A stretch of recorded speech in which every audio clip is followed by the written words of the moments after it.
The last thing I want to cover here is usage considerations for Java atomic classes and operations. So let's go ahead and talk about these. You should be careful with how you use atomic operations because they can lead to what's called busy waiting, where you just spin, again, sort of neurotically checking a value.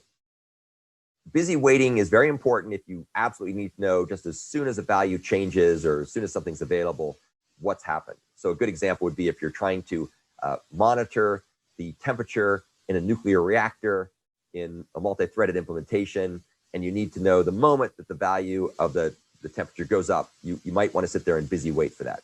Maybe. You might want to devote a spare core just to do that.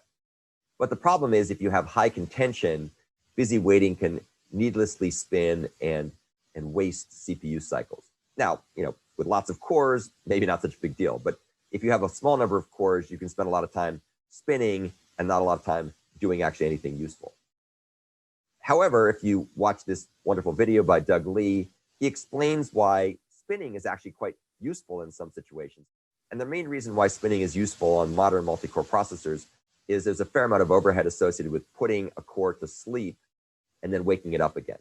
So if you watch the video, he'll explain how they do some clever magic in the Java class libraries to spin in some circumstances.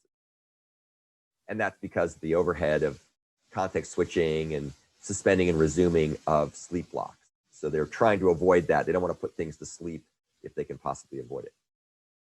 The compare and set methods in the various Java atomic classes give you a portable way to get access to the features that are available in the lower level parts of the stack, of the platform, the Java platform, the Android platform, and so on.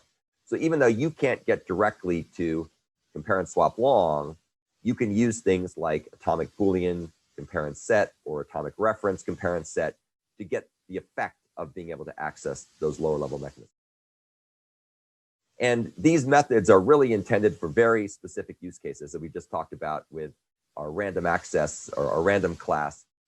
We're trying to compute these seeds atomically in such a way where each thread that's calling it at the same time will end up getting different seeds. And so these are very specific use cases. They don't cover the whole waterfront of synchronization.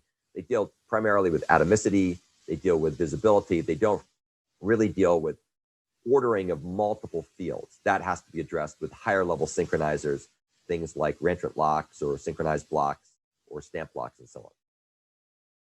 So that's the end of the overview of atomic classes and operations.